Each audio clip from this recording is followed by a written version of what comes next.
And we are live. Hello, everyone, and welcome to the Soul Survivor podcast.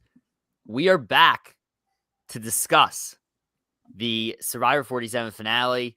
I'm back. Ryan's back. I had this whole thing, planned, for the first time since I believe the premiere or episode 2 of this season. We're actually live after the episode. So what's up, Ryan? Rachel's our new winner, and what's up? Yes, congratulations to Rachel, our newest winner in the Hall of Champions. Part 2 of the finale. Looking forward to discussing it with you. Yeah, I know it's fun always to be live after the episode. I know with our schedules, it gets tough to do that, but it's always fun to have unfiltered thoughts. Other than seeing maybe one or two things on Twitter, we're not digesting other podcasts yet. So all this is 1 or 2 hours fresh in our minds. So it'll be interesting. It'll be fun. Yeah, I actually just finished watching it about 30 minutes ago. I started watching it late. But we're here, we finished it, and we're live post-episode. So excited to dive into it. As I said, Rachel, our Survivor 47 winner. I think this is something that, pretty much everybody in the Survivor community went into tonight. If you're a fan, if you're a former player, went into tonight saying that Rachel probably had an 80 to 90% chance of probably bringing this home. I mean, there was just so many possibilities for her to win, given the fact that she was such an overwhelming favorite. She's the best at challenges. We were told she was the best at fire, right? So she had a high chance to win immunity challenge. She had a high chance to win the fire making challenge, thus had a extremely high chance of making it to the end of the game, given that we were just starting at Final Four here. And she goes out and does exactly what I expected her to do and wins the Final Four challenge to get there. And the rest is history. Yeah, I think what I said to you and your brother was that this episode kind of felt like a coronation for Rachel. I think most people thought after the first 20 minutes, she wins that challenge, it's over, she's won the game. And I think the editors probably knew that, which is why when we eventually get to Final Tribal Council, they really showed Sam's performance. I thought Sam did a really, really commendable job in Final Tribal Council. He answered the questions well. I think he also talked up his game and also talked down Rachel's game, and we'll get into that. And I will admit to you, I actually started to have second thoughts. Now, I still thought Rachel was going to win, but I was I was thinking this could be not a sweep, but a 7-1 vote. But I was oh my goodness, this could be 6-2, 5-3. Could this be a tie? I thought Sam really flipped it, and then the editors got me. And in the end, it was correct that once she won that challenge, the season was basically over. But that just shows, to your point, her dominance. She was immune from Final 8 on, whether it was the immunities or her idol, she was not vulnerable at all since Final 8. So we'll get to some Final Tribal comments, but basically, yeah, that's right. That's Rachel's game, and we can break it all down. So Rachel wins in a 7-1 vote. Teenie goes out at Final Four. I predicted that before the episode. I looked at my mom and I looked at my brother, and I said, I think Sue is going to Final Tribal Council. Rachel will win Final Immunity. Sam will beat Teenie. And then I said my prediction was that Rachel was going to beat Sam in a 6-2. She ends up winning a 7-1. Even getting Sierra's vote, who seemed to be, at least, everyone thought, a pretty locked-in vote for Sam, ends up not being. But like you said, I think everybody was watching this and had some doubts. Did Rachel do a good enough job, articulating her game? Sam did a really good job. I think that was something that I expected, but I didn't know how well it would be received by the jury. But the jury seemed to really respect Sam, and I thought Sam did a really good job of articulating his game and selling his game. Again, I expected Sam to put up a good fight. I mean, there was no reason why a guy like Sam, who's so well spoken, would have trouble at Final Tribal Council. And I really thought he did a great job just describing his game. But at the same time, I think that he has a very different personality type than Rachel, right? So it's obviously, if you're watching it, Sam is, coming off as a little bit louder, a little bit more confident in himself. And I think Rachel even kind of said that herself, is I have trouble owning up to my accomplishments, even though I know I did a really good job, but it feels weird to me to own it. But clearly, I think the editors did a really good job of maybe, overplaying Sam's best answers and maybe just kind of, cutting back on Rachel a little bit. I thought that it felt a little bit short to me. I don't know if it was short in terms of just the runtime, but for me, I was just I feel like I didn't get, as much as I thought I would with Rachel. I thought that we were going to finish watching, them talk, and like Rachel, like Sam was gonna, fight a bunch at the beginning, and then Rachel was gonna have kind of her victory at the end, and everyone and the jury was gonna start to sway to Rachel, and we didn't really see that happen.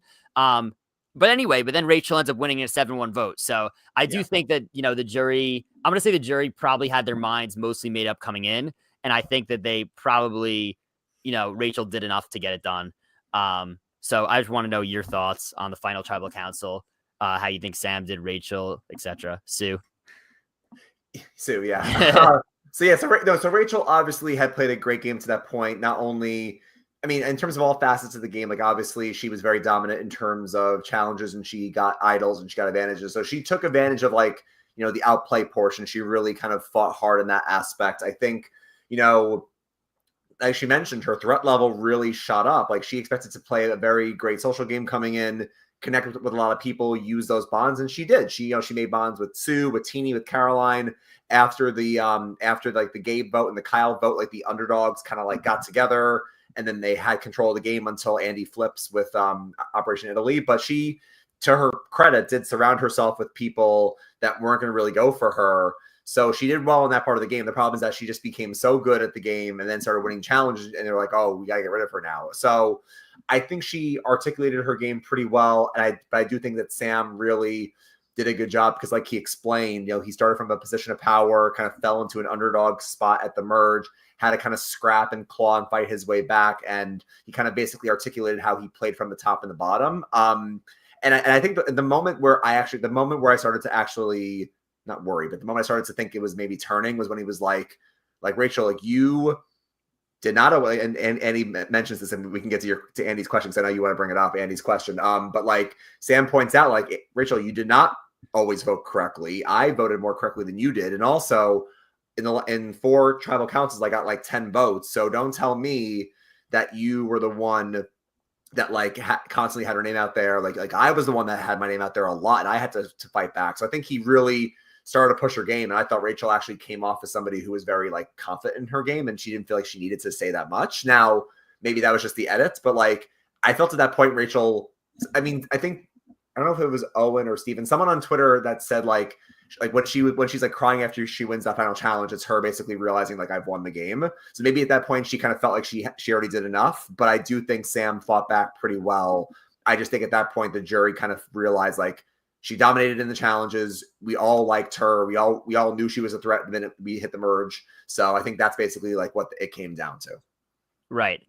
I think Sam did play a really good underdog game. And if I were a lawyer fighting for Sam, then he hit on pretty much every point that you could possibly hit on for why he should win. So I thought he did a really good job of kind of just like realizing points that he could say. For example, he said that he voted correct every time, which is true. And Rachel did not. He said that, he hit on that one point that was like, I had 10 votes against me at 4 different combined tribal councils, and I'm still sitting here. Another really good point for an underdog story. And then he even played into like, oh, you had to rely on idols.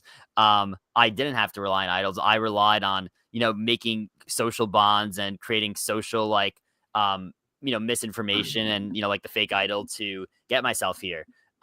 But here's the thing. I think that that's a type of argument that I think could have worked with certain juries. But for me, if I were sitting there, like I know he had to do it, right? He literally was fighting for his life in the game. And this was his only argument, because he basically said, I was trying to, puff Rachel up as a threat. I did think Rachel was the biggest threat, right? So he's kind of acknowledging that she was the biggest threat out there. And then, but he's also like saying like, oh, but she had to rely on all these idols and advantages. Well, that is part of the game, right? So it's like, I do think that for me, like as a listener, I felt like that argument did fall a little short with me. Is like, I don't think, that's a negative that she had to rely on idols. I mean, obviously this crew didn't see 46. We as viewers did see 46, or they only saw part of 46. They did not see all the people go home with idols in their pocket all in a row. So, quote unquote, relying on idols and advantages to me is not a thing, because it is just as hard as finding it to play them correctly. And Rachel was pretty much able to play every single idol advantage perfectly. especially her biggest move of the game, which was getting out Andy, who I think would have had a legitimate shot to either beat her or, steal a spot from her at the end. So I think, to me, that argument about quote unquote relying on idols and advantages, well, it is part of the game and she did use them right. So to me, that fell short for him.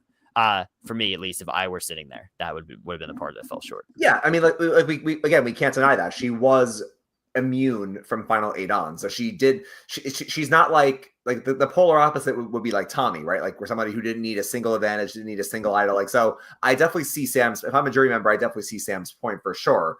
And I do think she used the gimmicks, but to your point, they're part of the game. This is not season 2 anymore. They are part of the game now. So you have to use them to your advantage, no pun intended. And I mean, I can point to things that Rachel did well that did not involve, idols or advantages. Well, actually, sorry, it involves an idol or an advantage, but like in a strategic way. Like, obviously, I could think back to the Sierra Tribal Council, and like, yes, she, she loses Sierra in that Tribal Council and she's out of the vote. But if people forgot, she plays her shot in the dark there to kind of gauge whether or not she needs to use her idol. I think that shows her strategy. She also, obviously, the biggest thing she mentioned at Tribal Council is that final 6 vote, where she basically acts like she's dead in the water. She gets the whole tribe, because Rachel could have just basically like dropped the grenade and said, "Oh, I have the idol, I'm safe tonight, figure it out." But it was more impactful for her to like whip it out and be like, "Actually, I'm safe. It's my funeral, but I'm gonna wake up tomorrow." And she got the whole, like she said, I got the whole tribe to kind of like pitch my game to the jury. They're like, "Oh, Rachel's gone tonight. She's gone. She's the best player. She made bonds. She got the underdogs together." So they did kind of like make her own case for her in a way. I think that's very impactful. So I do think that she did do some things that didn't require her to be safe. Now, again, to be fair, and I'm sure we'll get to like Dom's arguments and we'll get to Andy's question as well, but like, it's not a perfect game. Like, obviously she gets saved by Saul. So she's gone if Saul doesn't save her.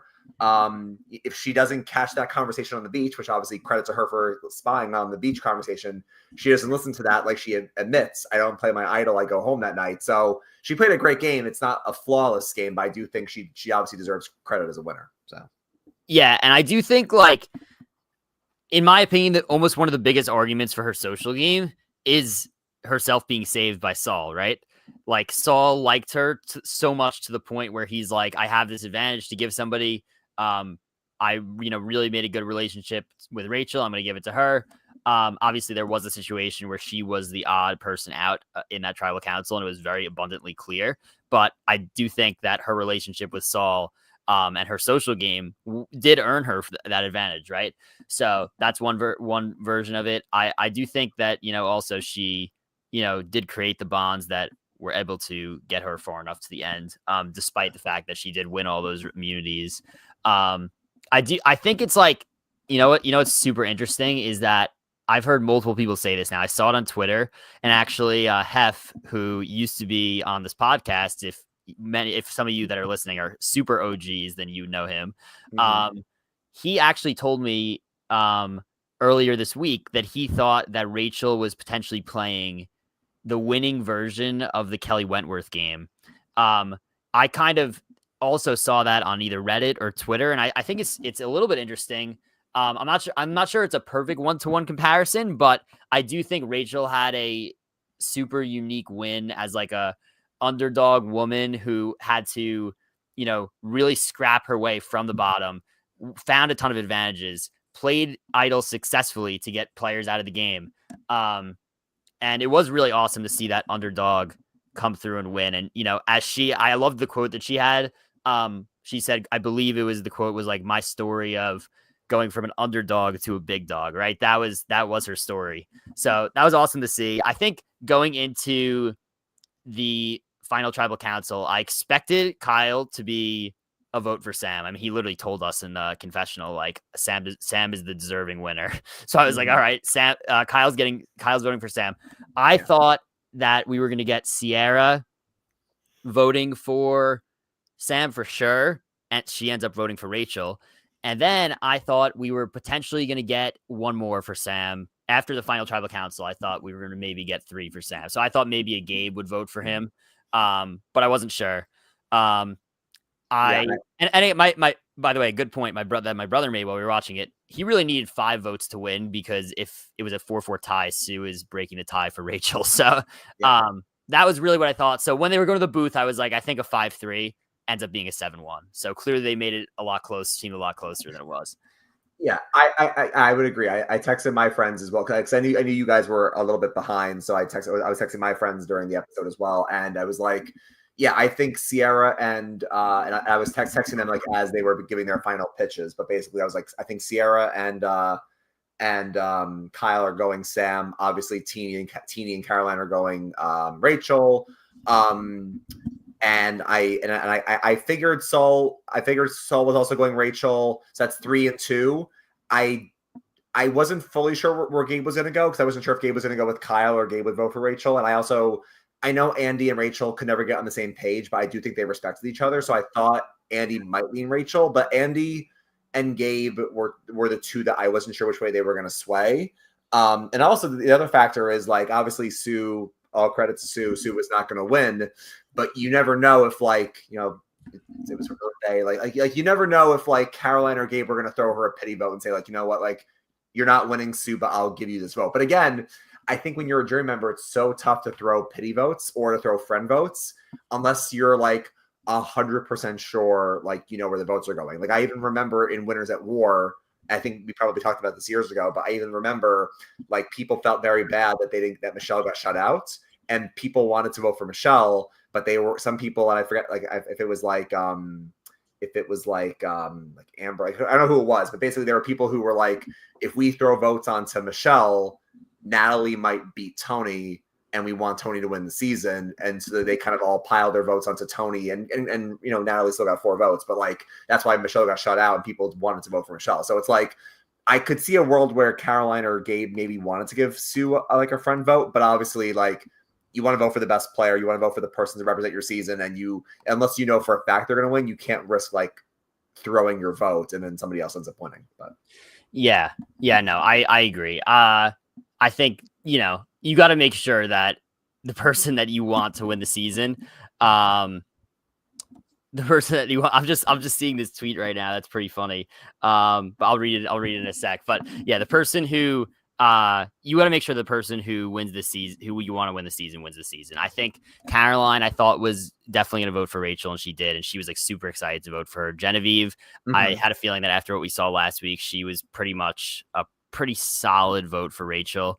Andy was a question mark, like you said. Let's talk about Andy's question, which was super interesting. It's like he literally saw the future of the entire discourse that was going to be on Twitter and on Reddit and on all social media and on podcasts ahead of time. He literally saw it as he was out there. He said to Rachel, quote, he said, you would put, you know, you aren't a fan of Ben and Mike Holloway's wins, and you would actually put them low on your winners list. And she's like, yes, I would. I was dying. And then he's like, but literally you're sitting here and you played a Mike Holloway Ben type game.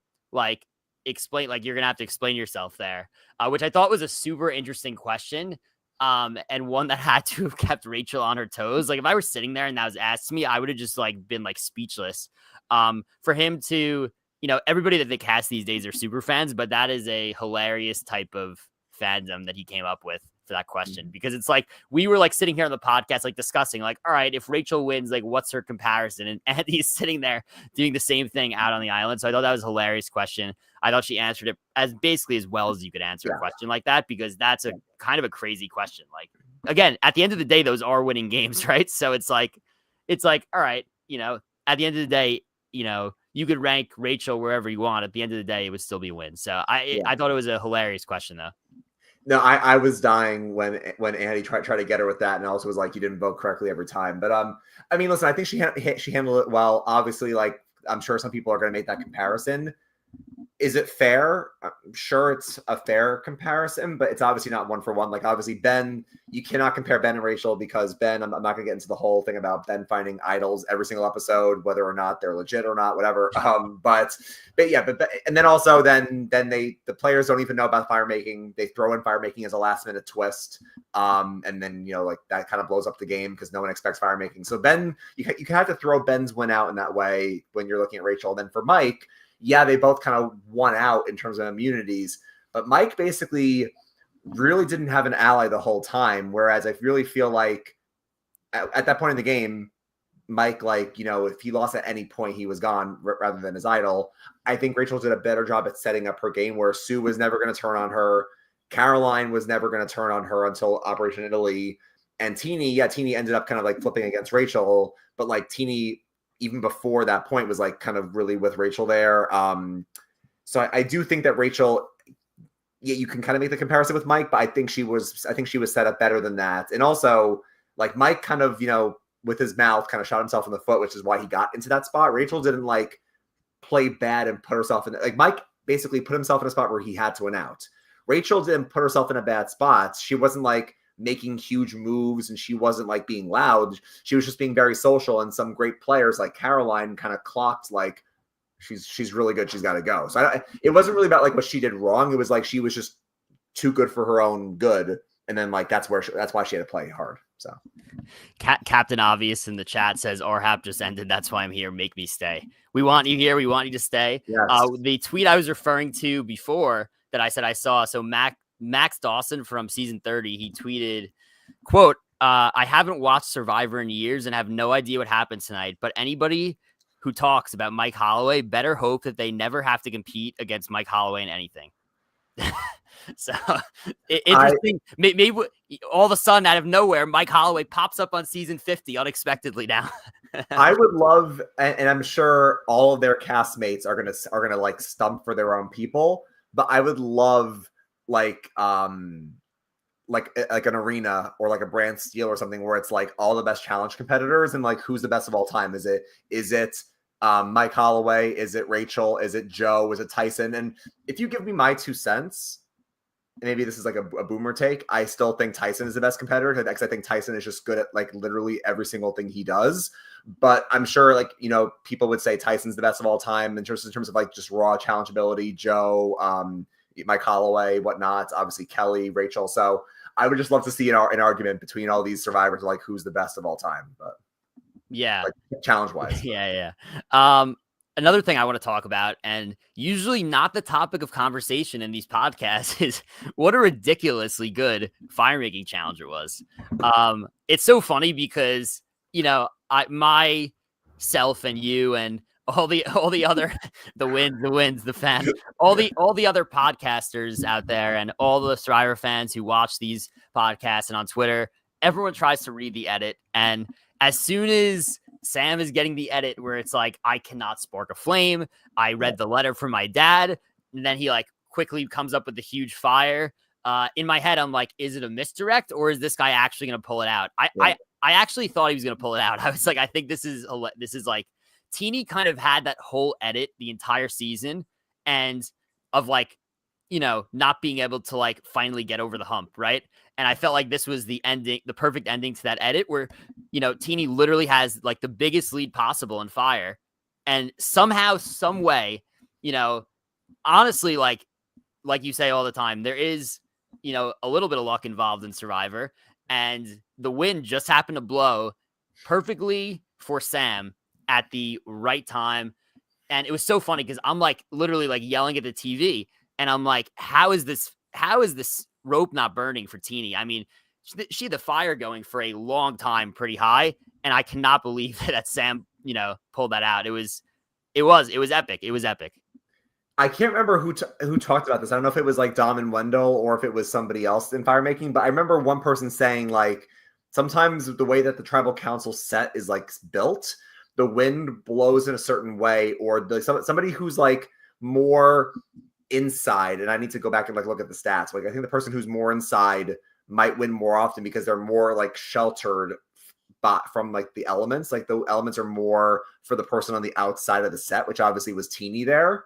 Now obviously Teeny's fire is burning for a lot longer, so I also thought that she, you know, was gonna win. But to your point with the edit, we always see this happen. Like, oh my goodness, I can't make a fire. I'm the worst person at this. I've never done this before, and you kind of knew that Sam was gonna win it. I just cannot believe the wind got Teeny there. And I told you I would be livid if the wind knocked me out of Survivor, and that's also why I would never want to do fire making. And I'm very proud of Rachel because I think we all hate fire making, and well, not all of us, but most of us hate fire making. But I love how Rachel was like, look, I won this.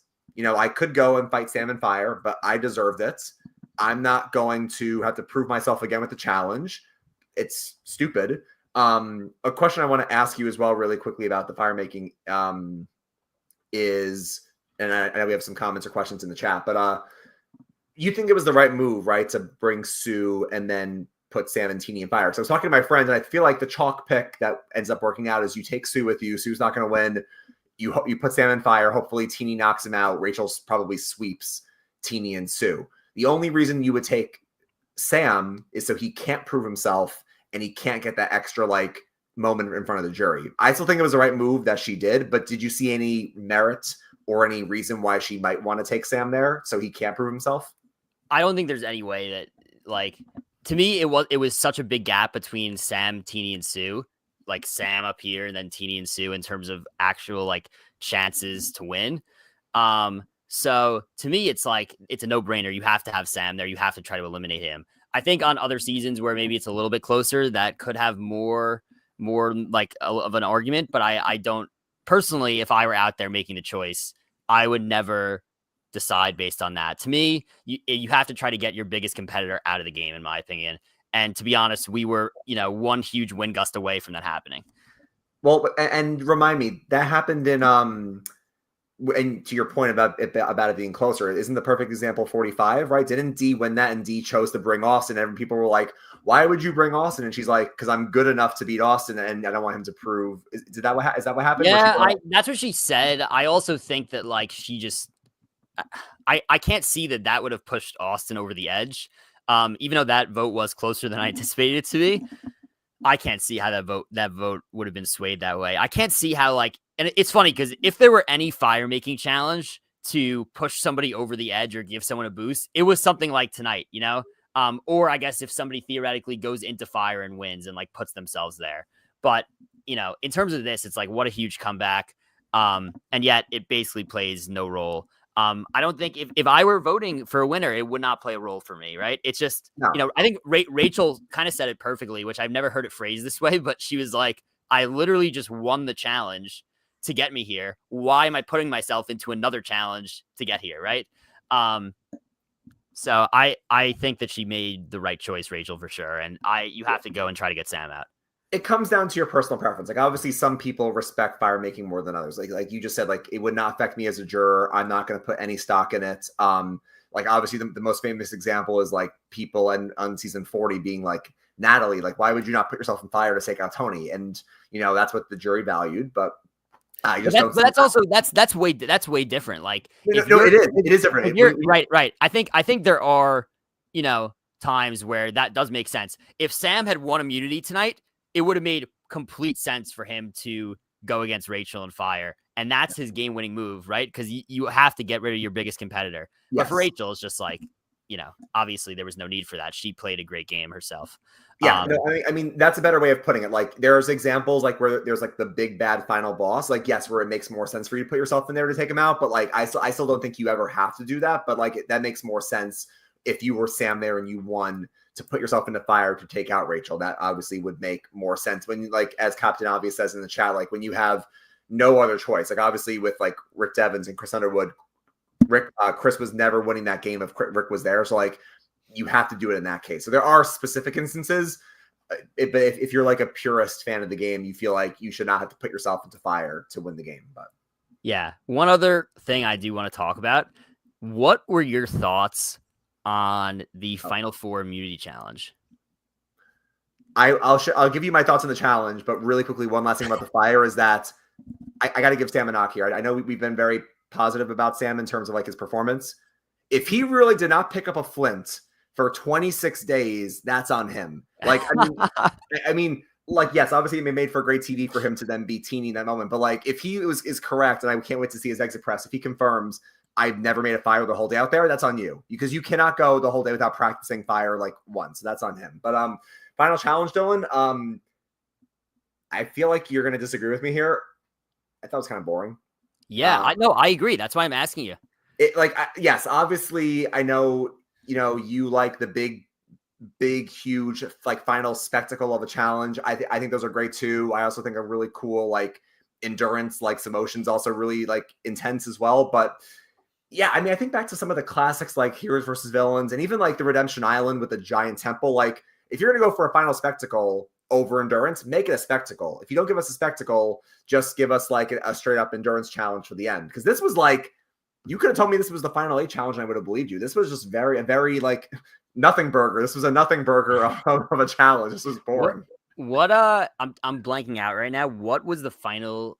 I remember the Redemption Island with the temple. What was the Heroes Villains final? That's my favorite one. It was like a giant like maze with like 4 quadrants. You would get yes. You get a medallion from every quadrant, and then blindfolded go and get the thing at the end. Okay, so to me, the final immunity challenge, it needs to be something more epic than whatever we saw tonight. To me, that was like that could have been like a random award challenge on final 8 or 9, right?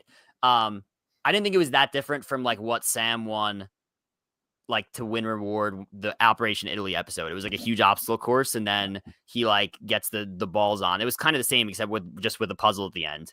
To me, you need to have like I would have rather had last week's. I agree. Then last week's should have been the final one, and I would have been fine with last week's being, or this week's being last week's. So switching spots. I think it needs to be like a very intense type challenge, which this was not. I didn't think the puzzle was that hard at the end either. Like it was like what, a 10-piece puzzle, and they all automatically were basically getting the first 4 immediately, right? So it was like and again, I don't think there was much to like the beginning parts of the challenge. So again, I say, and we haven't seen this in a while, I really do miss the maze challenges at Final 4 or Final 3 or whatever they used to do them at, or Final 5, wherever they do it. Those used to be epic. I think that based on the cost that they've cut over the years, that's probably why it's not been a thing. But at least if it's not going to be a big maze or something like that, it has to be some kind of like very intense thing, whether it's an endurance thing, whether it's a balancing thing, whether it's a Samotion, So just it doesn't really take away from anything for me. But just was an interesting thing that I did not expect. It has to. I agree. It has to be. Rachel won both. Rachel won both either way. Yeah. Correct. I agree with you. It has to be all or nothing. Either big maze, big spectacle, or it has to be a endurance, Samotion, or even like you said last week, like stack the things where somebody could fall at any time. Make it intense. This again, like we both said, this was like the final 8 challenge. This was like nothing. I think this exact challenge with the bat puzzle was like the final 6 challenge or whatever in Millennials Gen X or whatever. Like this is not going to stick with me. You might ask me 5 years from now what the final challenge, and even with my memory, I may not even remember what this challenge was because it was just so basic. The only thing that made me laugh was somebody on Twitter saying Sue loved this challenge because she could get dirty in the mud. But yeah, no, I think that, and I hope for season 50, when we look ahead to a few seasons from now, I hope if they go all out for that final challenge. Because to me, nothing was more epic than that Heroes versus Villains final one, being blindfolded, going for the medallions. And also, by the way, when you have a final challenge where like 1 second changes the season, because people may forget 1 second, if Jerry beats Russell by 1 second in that challenge, Jerry wins Heroes versus Villains. So it's like, you never know what could happen with a big challenge like that. So. Yep. Season 50, the look ahead, Rachel versus Mike Holloway. Rachel versus Mike Holloway. Yes. Both captains. All right.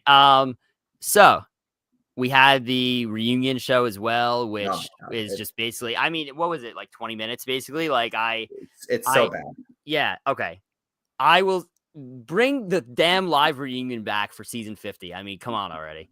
I think Jeff has heard it, because now people have asked Jeff many times, like, are you going to bring back the reunion? Are you going to bring back the final 2? Are you going to bring back this? And Jeff keeps saying like not yet. Like, I'll think about it. We're it's under consideration. Like, he definitely hears the feedback. So I listen. I don't think it's happening next season either. But I could see for 49 or 50. Don't call me crazy. I could see a scenario where they bring back the reunion or final 2. Like, he definitely hears the comments, because this reunion show or this after show is. And I think CBS knows this, because I feel like every New Era season, it gets shorter and shorter and shorter. Now with the 2-part finale, you just said, this was like 15, 20 minutes. This was nothing. It was over in like 2 seconds. Literally, I think what bothers me is like literally CBS is like throwing a party right now for like a viewing party for like the cast. And like they did the same thing for, I believe, for 45 for the season where like that airs, where the production is not all out there, like, and they literally throw like a viewing party for the cast. So if you're already having everybody in LA for this thing anyway, why not just do the live reunion? So now, like my tradition at this point for the new era, I'll have to like scroll on social media and like Instagram and Twitter to like see like cast stuff instead of just watching the reunion. So yeah, that's again a small nitpick that we're just gonna basically say after every single season until they actually bring back the live reunion. I also was laughing at somebody's comment where somebody was like, "I love how awkward it must be for the cast when Jeff's like, all right, we got to say goodbye. Let's show you 48," and the cast just has to sit there like, okay, like at home they're gonna be watching the preview, but like we don't see the preview. Like, it's like a little awkward moment. And yeah, I mean, I guess I see Jeff's point where Jeff's like, you're never gonna get at this Raw where you won't be not filtered. You won't be impacted by seeing the tweets, the comments, social media. Like, this is going to be so unfiltered because it's live. But I do feel bad for people like Sam and like Sue, for people that just lost the game. And I know Owen said this in the past, but it's like when you just lost the game, it's like a kind of a shell shock, especially for people like Cassidy or people like Charlie, where they thought they probably won. And it's like, oh my God. And like you're dealing with that. It's a lot to really deal with right afterwards. I still think the live reunion should come back. Obviously, if Jeff is going to say like, it's gone, it's not coming back, I would at least give them like an hour or two to like digest and come back. But yeah, hopefully Jeff heard the feedback and we'll see the reunion at some point. Yeah, no, for sure. Cause I mean, to be honest, like it's just, I don't need to hear what players are going to say literally like an hour after the show, a few minutes after the show concludes. I don't really care about the raw emotion. We see the raw emotion when they get voted out. We see the raw emotion when Teeny loses the fire making challenge, right? Mm-hmm. So for me, it's like, that's enough for me. I'd rather take the live reunion. Anything else that it feels so weird to have like not that much to discuss, because again, like the real finale or part one was basically the finale. Like, I think we all went into this week saying that Rachel had an extremely strong chance to win 80%, 80-90% is what I would have put it at. And she pulled through. So really happy for Rachel. Yeah. I think the big question now is going to be, where does Rachel rank? And there's one of the questions in the chat from Kettle. Yeah. He wants to know, where does Rachel rank amongst all-time winners? And now we could discuss the conversation. We could start the conversation. I wanted to hold back on last week's podcast because I was like, how stupid would we sound if we have this whole argument about where Rachel ranks and then Sam comes out of nowhere, takes her out in fire, and then boom, wins. Like, so I think we're more than welcome to have that conversation now. I'm excited to see Dom Abate's RHAP interview about arguing for why Rachel is quote unquote the best player, the best win ever. But yeah, where does Rachel rank all time? I don't know. Without like going through every single winner individually, my immediate reaction is like somewhere around 20. I don't know what you would think of that, but that's my immediate reaction without like deeply getting into it. But here's one thing that I will say before I let you go, Ryan, on this topic. I am a huge fan of underdog type winners. Like, to me, I think there's like, you could be completely dominant, right? You could play a D type game, for example, where she literally, except the final 5 where she was kind of vulnerable and it kind of got screwed up, basically was like in complete control the entire game, which Rachel was not in complete control. But it's really impressive to have complete domination and control over the game. And it's another thing to have to fight your way there and have a constant target on your back each and every episode and find your way, whether it be winning immunity, whether it be using an idol successfully to get out, your biggest opponent in the game. Like, I think that is almost equally, maybe not as impressive, but to me, close to as equally as impressive. So I do value that from Rachel a lot. I think she played a great game. Yeah, I mean, obviously, we just got off the finale like a few hours ago, so it's still really fresh in our minds. We'll have to kind of like digest it, think about it. Obviously, kind of like relook at some things. She's definitely like top half. Like, obviously, you have 47 seasons. She's obviously like top, 23. Like obviously. I think it's too soon to say like top 10. But I think Dylan saying in the 20 range or 15 range, like somewhere there kind of makes sense. Like obviously not a perfect game, like we mentioned, having to be saved by Saul and being left out of like 2 post-merge votes, 1 pre-merge vote, which doesn't really count, but 3 votes in general. She won immunities. But she did play a great game. She's a great social player, great strategic player, great physical player. I guess the argument that Dom can make is like she like between the shot in the dark and the Rice thing, like she obviously thought about the game in a way that a lot of people haven't thought about the game. So she's obviously a very forward-thinking player. I think to your point, it's basically what you value in a game. Like, do you value a player, like Dylan said, who's an underdog, somebody who's very scrappy, somebody who has to fight from the bottom and can make a lot out of having a little bit, and maybe you value that game the most. But there's also something to be said about people like D and other winners that are like completely dominant, are never in danger, and have such a stranglehold on the game.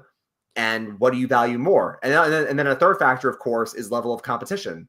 Like obviously Kim and Rob are some of the best players of all time and best winners, but they had arguably some of the weakest competition ever by far. Like Dylan and I probably could run laps around those casts. Whereas like D, just go back to D for a second. Like D, you could argue 45 had a pretty like decent cast in terms of like Austin and Drew and Kelly. Like, there were some good players on that cast. So like the level of competition also matters. And I will say 47 had, I think you could agree, like if we're gonna go from a one scale of 1 to 10, Dylan, level of competition with like 10 being like Winners at War or Heroes versus Villains and 1 being Redemption Island, this would probably be like a 7 or 8 difficulty. Like there were some pretty good players on this cast. Not like amazing players, but like Andy and like other players were pretty well, like, they were pretty good players. Obviously Genevieve's a great player. So I think Rachel basically showing that she had a great social game, could fight pretty hard, and was good strategically as well. I think she's obviously a really good winner. Obviously not perfect, but I think it just it's a very subjective argument, Dylan. It comes down to, what do you value more in a winner? Do you value more dominance, or you value somebody who can play from like both the top and the bottom and can kind of like claw their way back, basically? Yeah. Agree with all your points. If you're watching, by the way, live now, thank you. We've been doing podcasts on Sundays because I have a conflict usually on Wednesdays, but luckily we are here. So like the video, if you're here, really would help us out. But yeah, I think, all valid points. I think also this season, really good level of competition. I think, I could very, very much see a lot of players, not a lot, I'll say, 2 to 3 of these players becoming like staples of the new era. Whether that be Genevieve, Andy, Sam, Rachel, whoever it may be, I could pretty much see like any of those 4, if not all of them, being like multiple time returnees. And quick side note before you continue, those are people who like jumped off our screen, because one other name you, me, and your brother were talking about was people were praising Caroline a ton at Ponderosa. Obviously, she didn't like jump off the screen as much, but again, another really great player. So to your point, as you continue, good competition this season. Yeah, I thought it was really good competition this season. It's so weird to go from, and this is a point that I listened to Drew from season 45 was on with Rob on his podcast, and he made a pretty good point that it's like such a contrast going from 46 to 47, where it's like you had like all these like players who basically like always, like pretty much aside from like Charlie, like pretty much like almost always made the wrong move and like couldn't get their footing, and like it was just a complete like mess of strategy.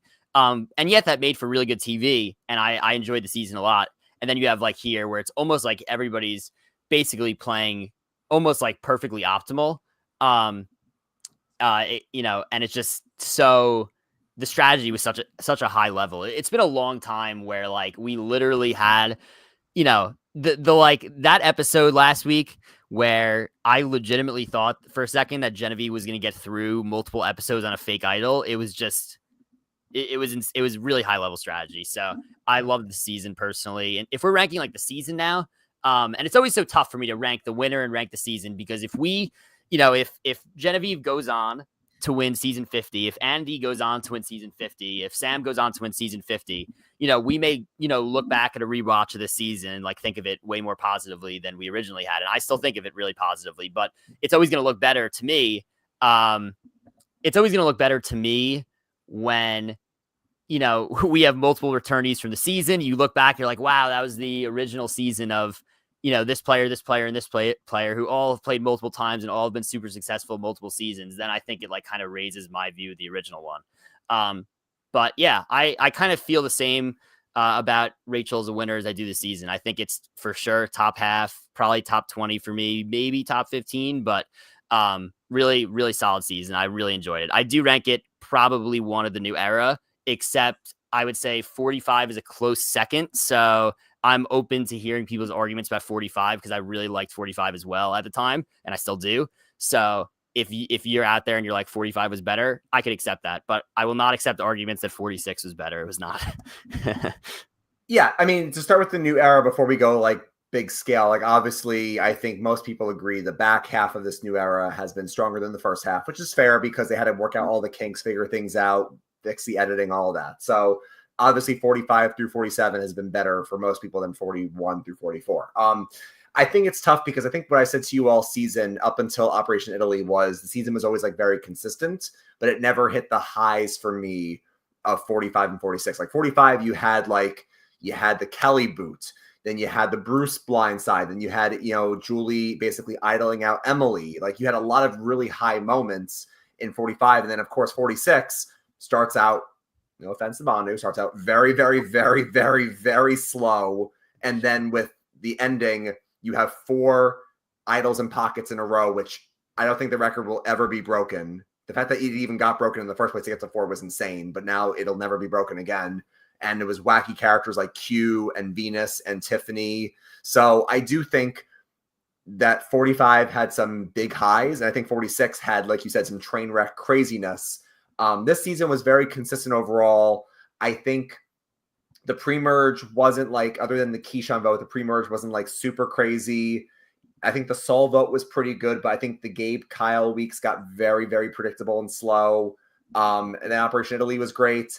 And I think, Dylan, the problem with the 2-part finale was last week I thought was really good with the 2 parts with Andy and Genevieve. And this week was kind of like I said, it was kind of a coronation. We knew the results after 20 minutes. So it wasn't a very exciting ending other than Rachel being the winner. So I would agree with you. I think that, yes, out of the 7 new seasons, this is obviously top 3 for me, probably top 2. I don't think I could put it at 1. I think I would still put 45 at 1. And I like 46 a lot. But yeah, no, I think overall, broad across the show, this is definitely like a top 25 season. Could be probably top 20. But overall, pretty good season. Yeah, looking forward to let's talk about the one thing that we have not spoken about yet that was in the show, and that was the 48 preview. I think it's so funny because there's some like previews to seasons that I look at it and I'm like, that looks really good. Usually I'm not like, this looks really bad, but I think there have been previews where I'm like, WTF, like what is going on? Like the 46 preview was bizarre. Do you remember that? Do you remember what that was? It was like all the audition videos. Do you remember that or no?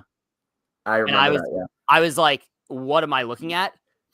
This, I thought, the 48 preview, I thought it was the most basic preview. Say the word, Dylan. Say the word. It was like if you asked ChatGPT to make a Survivor preview, like and like that was what they spit out. That being said, really excited for 48. But wait, what's the word? Say the word. What's the word? What's the word? What am I missing? This was a what of an intro. I don't know. What are you looking for? Nothing burger. Nothing burger. Yes, I thought it was.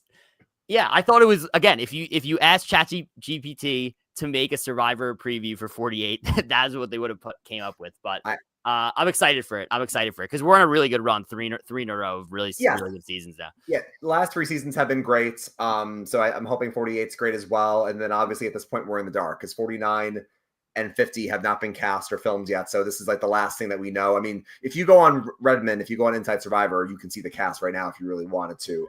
But yeah, no, I mean, to your point, Dylan, this was nothing burger. Like nothing really happened. Like the last few, to your point, the last few intros, I could think of some key moments. Like 46 had the audition videos. It was very unique. I remember like, although I guess now it's in hindsight because we know the cast. But like I remember like Kenzie's like moments. I remember like Tiffany's moments in the intro. Last season I thought had like a couple of big moments. Like I remember distinctly Gabe made the whole Mount Rushmore comment. Obviously the biggest moment was people seeing Asia because people know Asia from our HAP. And then I even remember Genevieve being like, either I'm gonna like win this game or I'm gonna burn this island down. Like Dylan, I remember two things from this. I'm gonna quiz you. I remember only two things from this preview. Do you remember what those two things were? Do you have any idea? The guy flexing and saying chocolate milk. That was one of them. Chocolate milk. Yeah. The second one to me had to be like I don't even know. It was like the girls was like, I don't know. Again, I don't know names yet. The girl was like, she was like, my family says I would get voted out first. Here I am. Oh, yeah. That was what I remember. But yeah, I don't know if I remember anything else. Oh no, I forgot about her. The potential like medical thing. Yeah, because that reminded me of 44 with Bruce, where like it looks like it's the first challenge, and Jeff's like, stop medical. I'm like, oh my god, we're gonna have another like episode 1. If I had 3 nickels, and for every time we've had a medevac in the New Era premiere, I'd have 3 nickels, which is crazy, but it's happened 3 times. Like, I mean, I don't know if it's a medevac, but right away that was what stuck out to me was a potential medevac. But no, other than those 2 things, I didn't get anything else from this. Also, and this is also like a very, very, very petty side thing. Can we change the tribe colors? Like, I'm just sick. I'm sick of all the odd numbers being yellow, blue, and orange, yellow, blue, and red, and all the even numbers being green, orange, and purple. Like, I mean, it's a very small thing, but I remember back in the day, like Tocantins had the red and the black, and like I even remember Samoa was yellow and purple. Like, it's a very small thing, but like the last 7 seasons or 5 seasons have been the same color combinations every single time. But yeah, that's so funny. They like people are like, it's literally like a cookie cutter. Yeah. People are like, go back to 2 tribes, and like, meanwhile, they're literally just keeping it not only 3 tribes, they're literally keeping the same colors for each odds and evens. But my other thing that I'm just gonna point out, and I don't think we have too much left, but one thing that I think has been like kind of consistent, and you could call me out if I'm wrong, this is at least how I feel for 43, 44, 45, 46, 47. Mm-hmm. I feel like the odds have been very strategic, and I feel like the evens of the new this is of the New Era specifically. Yeah. The evens have been very much more character driven.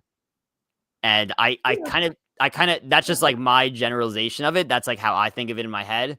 46, I mean, 46 had some absolutely crazy characters, and like other than like Charlie, there was not like a strategic mastermind, or there was definitely not multiple strategic masterminds. I mean, it was Charlie, kind of Maria. But yeah, other than that, it was like great character moments. 45, I was like, wow, this is the best strategy we've seen in the New Era. Yeah. 44 was like the Tika 3, like, you know, great characters.